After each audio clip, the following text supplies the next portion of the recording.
svarbu futbolininkui per rungtynes? Gerai sužaisti rungtynes, atrodyti gerai. Atsiduoti visam žaidimui, susikaupti.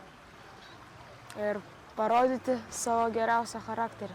Nors ir laimi ten 10-0, vis tiek turi nenuleisti rankų ir kovoti. Nu, kad ir Dėl iki savo galo garbės. garbingai užbaigti varžybas. Su disciplina. Jeigu pasiūlytų kontraktą, į kokią komandą pereitų? Nu, aš rinkčiausi Italiją. Ten sąlygos geros, komandos.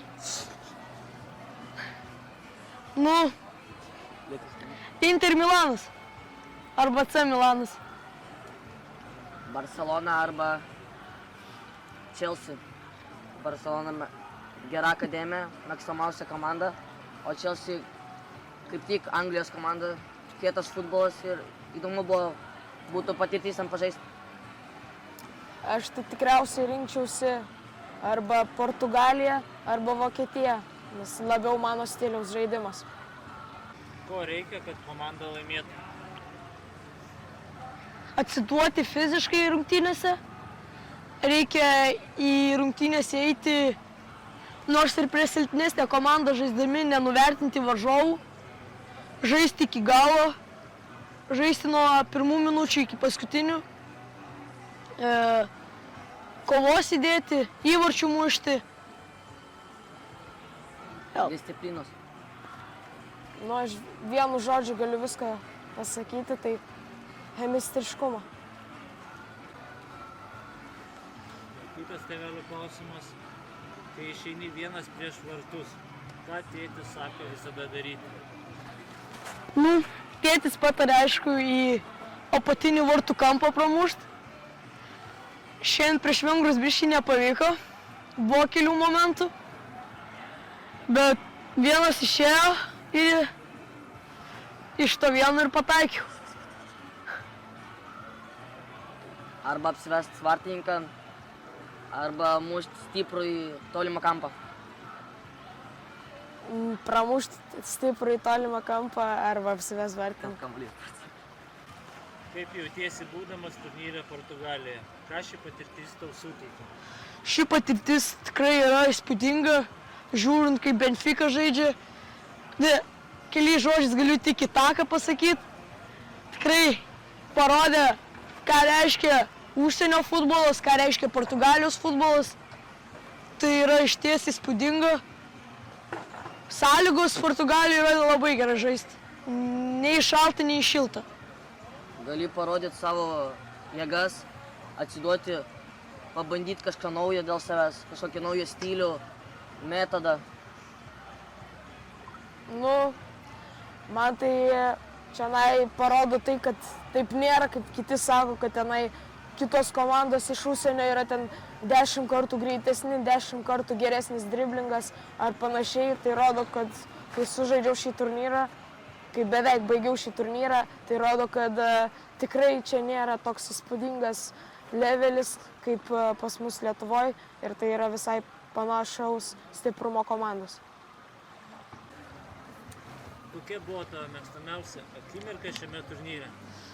Mano mėgstamiausia akimirka, aišku, buvo sužaisti rungtynės su Benfica, su Birmingham komanda.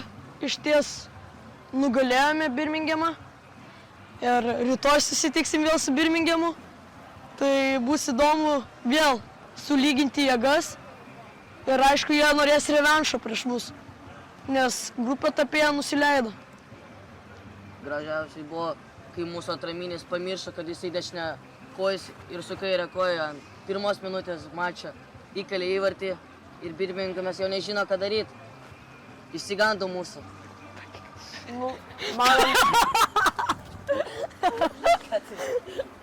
mano mėgstamiausias momentas buvo tikriausiai kiekvienas momentas, kada mes išgirstam tą paskutinį švilpuką ir suprantam, kad mes laimėjom šias varžybas. Kaip jautiesi prieš svarbės rungtynės? Ar turi būdų, kurie padeda nusiraminti? Užmerkti akis, apsvarstyti, kaip žaidėjai praeitas varžybas ir be panikos eiti toliau ir prieisi prie to, kai prasidės rungtynės ir turi stengtis iš visų jėgų.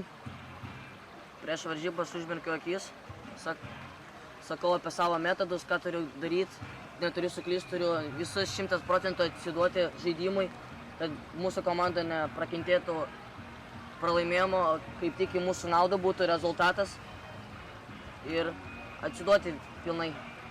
Visada prieš varžybas, prieš kiekvienas varžybas yra svarbu pasimelst, tai prieš kiekvienas varžybas pasimeldžiu ir dažniausiai tai suveikia. Pavyzdžiui, bet prieš vienas svarbias varžybas pasimeldžiu ir po 15 sekundžių jau įvartį įmušėm. Jei galėtum pasakyti vieną dalyką savo jaunesniam aš, kai tik pradėjai žaisti futbolą, ką patartum? Aš nežinau, ar aš anksčiau praleisdavau treniruotės, aš to tiksliai neprisimenu, bet jeigu, aišku, buvau praleidęs tas treniruotės, reikėjo grįžti atgal, eiti nuo pirmos iki paskutinės.